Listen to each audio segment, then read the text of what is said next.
Quelle histoire d'horreur avez-vous vécue au milieu de la nuit? N'oubliez pas de liker la vidéo et de vous abonner. Sur les traces de mon père. Mon père travaillait dans la sécurité et j'ai suivi ses traces après son décès. Une nuit, j'ai été appelé alors que j'étais en congé. Ils avaient besoin de quelqu'un pour remplacer un autre agent sur un site. Je n'avais jamais travaillé sur ce site auparavant, mais bon, les heures supplémentaires sont bien payées, alors j'ai accepté. C'était l'un des anciens sites où travaillait mon père. Il était environ 2 heures du matin.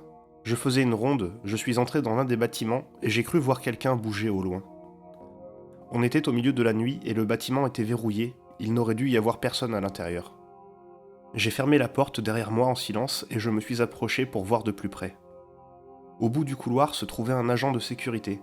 C'était bizarre car j'étais le seul agent de service à ce moment-là. Donc je gardais un œil sur ce type et j'ai remarqué son uniforme.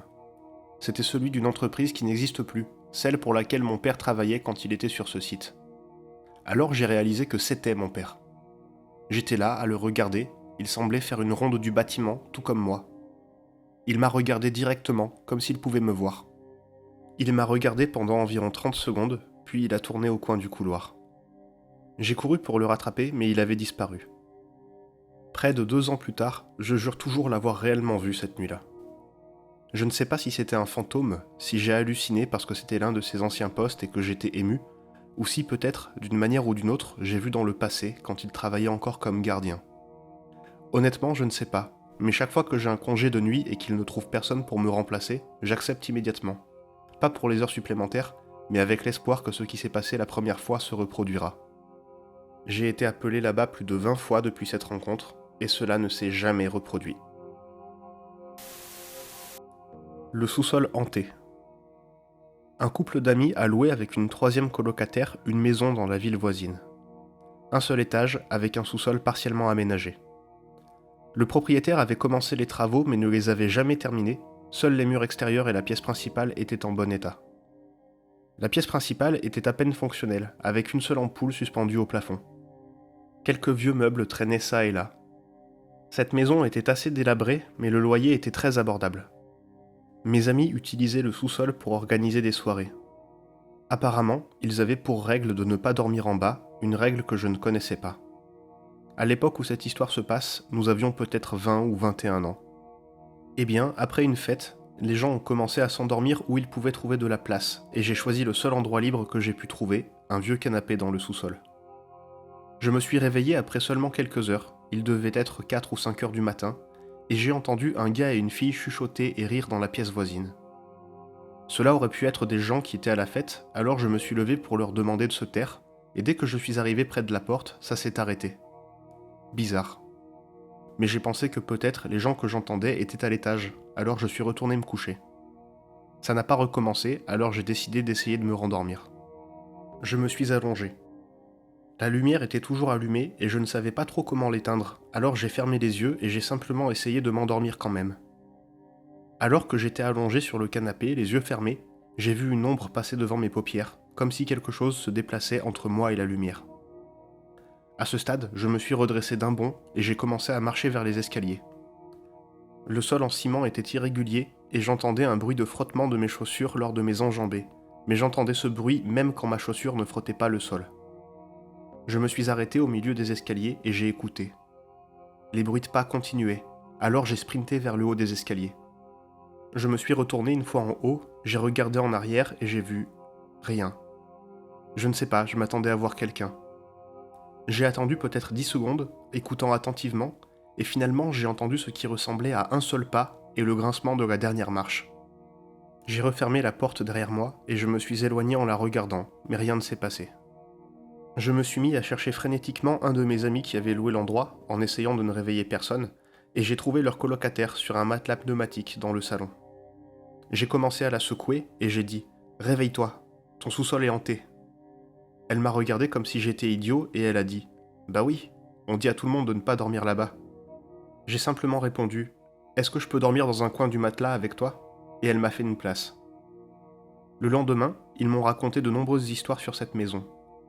Apparemment, l'étage principal était aussi hanté et le sous-sol était le pire endroit de la maison.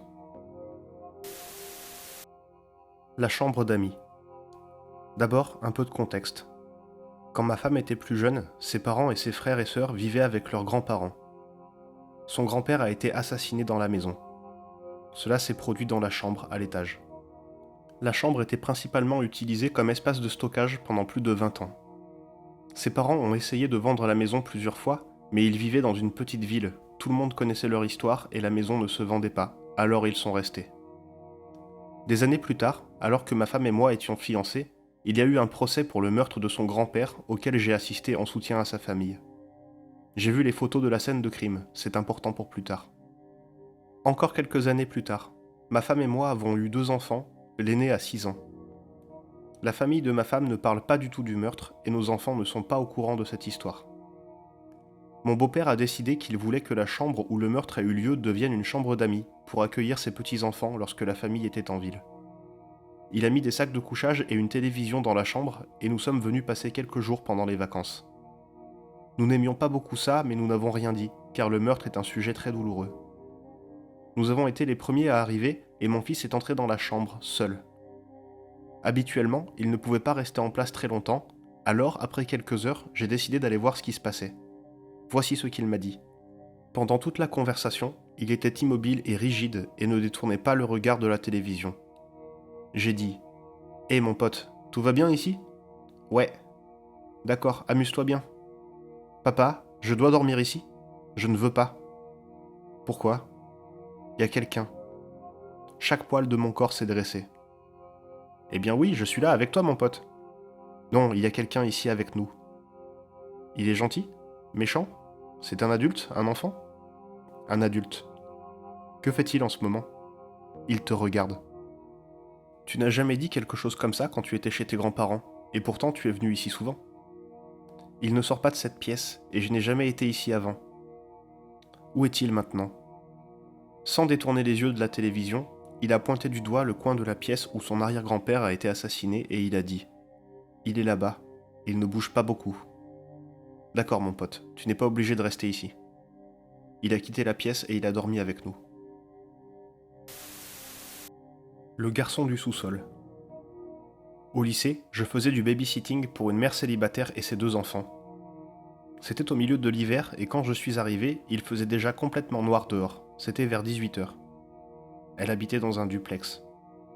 Alors que je me tenais dans le salon avec elle et ses filles, en train d'établir les activités de la soirée, un petit garçon, tout emmitouflé dans sa combinaison de neige, a surgi par la porte d'entrée, a traversé le salon devant nous en faisant des bruits de pas et a pris la direction de l'escalier menant au sous-sol. La mère ne l'a pas regardé ni arrêté de parler. Les filles n'ont fait aucun signe qui montrait qu'elles l'avaient vu.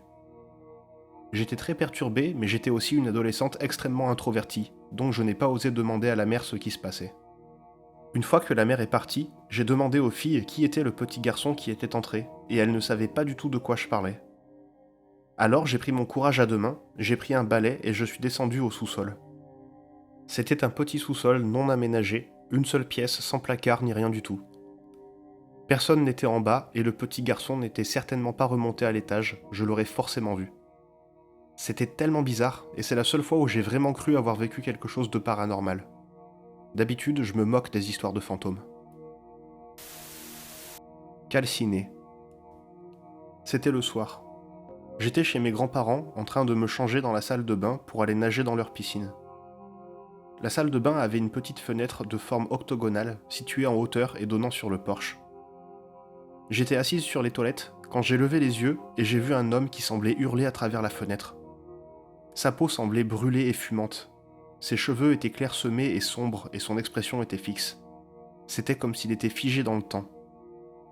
Pour une raison quelconque, je n'en ai parlé à personne et je me suis précipité hors de la salle de bain pour aller à celle à l'étage, qui n'avait pas de fenêtre, et je n'ai plus utilisé les toilettes du bas jusqu'à ce que mes grands-parents déménagent de cette maison. Grincement. Quand j'étais adolescent, ma chambre était au sous-sol. On pouvait clairement entendre dès que quelqu'un descendait les escaliers. Aussi, mon lit grinçait. Dès que je m'allongeais ou que je bougeais, les ressorts faisaient un bruit pas possible. Un soir, je commençais tout juste à m'endormir et j'ai entendu des pas. J'ai pensé, pas de problème, c'est probablement ma mère qui descend faire la lessive. Je me suis rendormi. J'ai senti une pression sur le lit derrière moi et le lit a grincé. J'ai paniqué. Tout en moi me criait de ne pas bouger. Ne bouge pas, reste juste là et ne bouge pas.